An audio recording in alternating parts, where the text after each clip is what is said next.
Okay, ito yung setup na 3-wire system or ginagamit sa line-to-line na service in trans. Okay, so tatlong wire dyan, dapat magkapareha yan ha.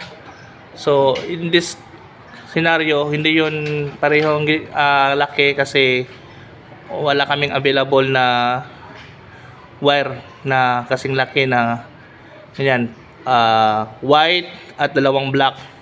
Itong dalawang black ay magsisilbing line 1 at line 2. Yan namang white ay neutral yan. Tapos dito yan sa gitna naka-attach yung neutral, tapos line 1, line 2, dalawang black. Tapos yung line 1 nat ay yung neutral natin dito ay patungo dito sa terminal lag na neutral natin.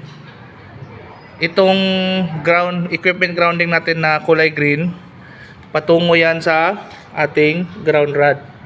Okay, dyan sa ground rod natin.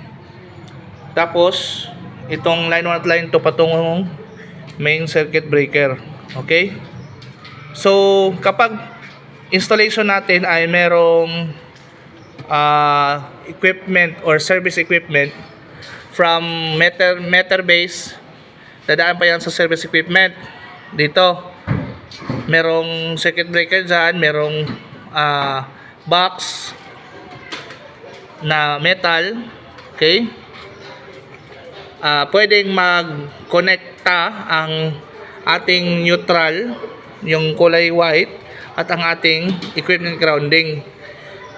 Yung connection niya, yun ang tawag natin dyan ay main banding jumper or banding jumper main. So dyan lang pwede sa service equipment. Pero kung wala tayong service equipment, didiretso na yung neutral natin, neutral wire, patungong circuit, yung panel board natin. Okay, pero hindi dapat magka-connect ang ating equipment grounding, yung green wire natin at saka yung neutral wire natin. Hindi pwedeng magka-connect yun dito sa panel. Pwede lang magka-connect siya doon sa service equipment kung meron tayong service equipment. Ito yung ating tinatawag na 3-wire system. Okay?